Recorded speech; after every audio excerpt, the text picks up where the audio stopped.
Baik, kita ke informasi selanjutnya Ustaz. Diduga ditelantarkan pemiliknya belasan ekor anjing dievakuasi petugas dari rumah seorang warga di Bekasi, Jawa Barat. Anjing telantar itu dibawa ke tempat pelindungan hewan untuk mendapatkan perawatan.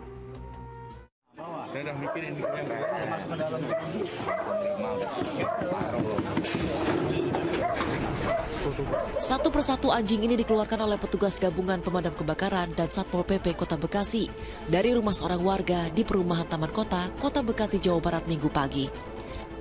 Belasan ekor anjing ini dievakuasi lantaran diduga ditelantarkan oleh sang pemilik hingga keberadaannya mengganggu warga sekitar. Warga telah berupaya berkomunikasi dengan pemilik yang telah menghuni selama 3 tahun itu. Namun tidak ada respon baik hingga jalan ini pun ditempuh warga. Beranak lagi, saya samperin, saya bilang sama Bu Dewi, udah disteril aja, kita bayarin. Nggak mau, anjing-anjing saya, kita manusia ya, lihat kayak begitu. Tapi Ibu kenal Bu yang benar? Kecil, 4 ekor anjing dimasukin, coba bayangin.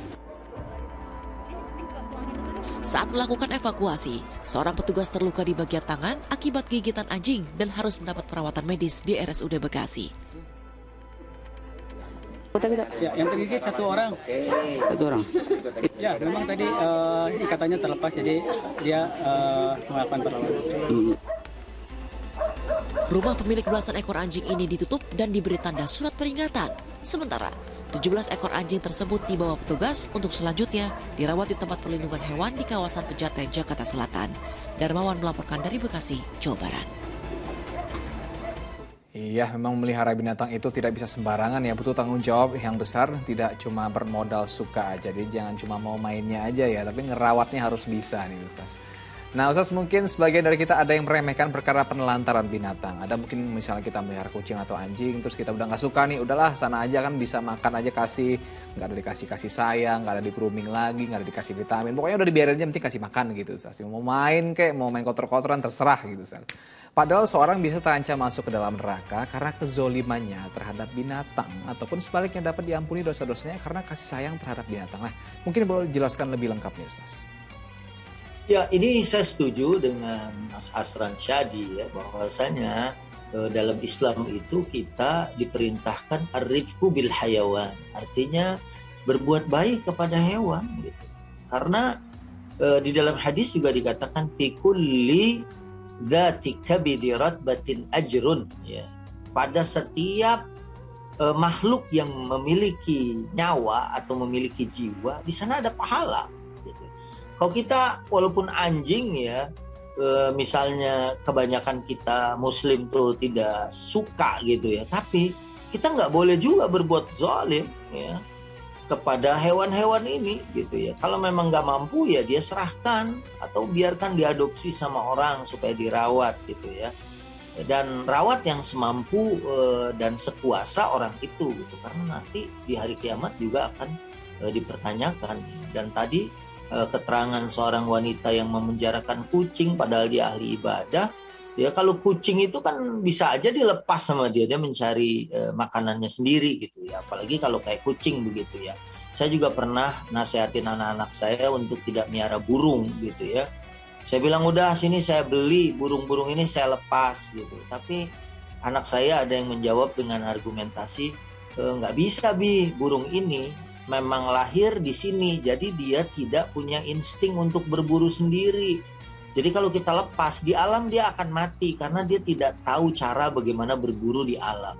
Wah, karena jawaban anak saya itu logis gitu. Ya udah kalau gitu kasih makan yang baik, kemudian kasih tempat yang layak gitu ya. Karena ya anak saya sampai menyuapi burung itu ya, karena dia kalau dilepas juga di alam dia tidak tahu cara berburu gitu, karena insting berburunya tuh nggak ada gitu. Dia kan tidak lahir di alam gitu, dia diternak sendiri oleh kita dan dia memang harus ya mendapatkan perawatan seperti itu ya. Kalau memang seperti itu harus tanggung jawab memberikan makannya ya, memberikan tempatnya, walaupun pasti hewan-hewan ini maunya mereka hidup lebih bebas supaya kita nanti tidak menjadi penghuni neraka. Dan juga hadis anjing yang seorang pelacur ya yang mendapatkan ampunan dari Allah Subhanahu wa taala lantaran dia memberikan minum seekor anjing yang kehausan.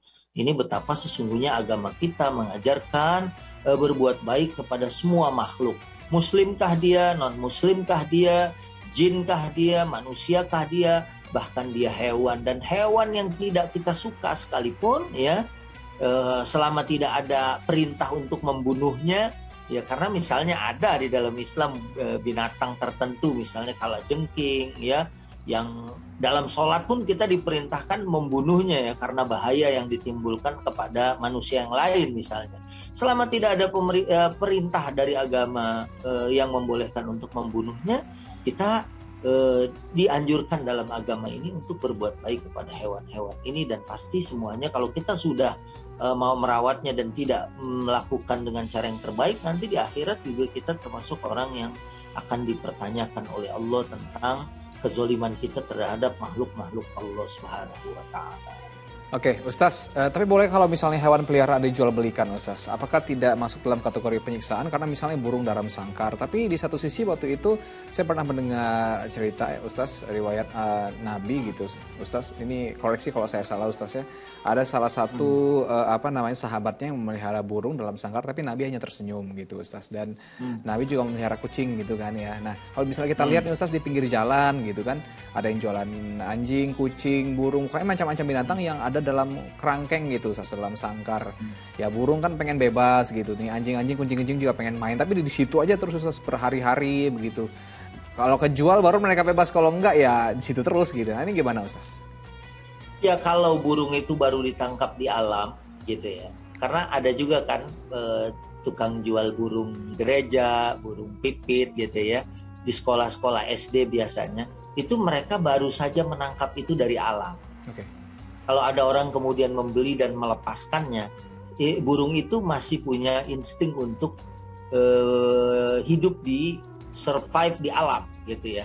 Tapi kalau ada memang misalnya burung-burung yang sudah diternak gitu ya, di kandang ya dengan treatment bantuan manusia, yang menurut informasinya ya yang saya terima memang dia tidak, kalau dilepas di alam mungkin dalam waktu yang singkat dia akan mati gitu ya. Nah, jadi di sini memang kasusnya mungkin akan berbeda-beda gitu ya. Kalau dia misalnya kemudian mampu merawatnya, kemudian walaupun di dalam sangkar makanannya dijaga, ya mudah-mudahan gitu. Karena ini juga pernah Nabi bertemu dengan anak-anak yang bermain merpati, ya namanya Umair, ya Umair madza fa'alan nughair gitu. Artinya Rasulullah SAW juga bertanya kepada anak-anak yang hobi merawat binatang itu bagaimana keadaan binatang yang dipeliharanya, artinya supaya dia tidak menzolimi. Kalau ini memang sesuatu yang haram, pasti Rasulullah SAW juga melarang ya, dan kemudian memerintahkan anak-anak itu untuk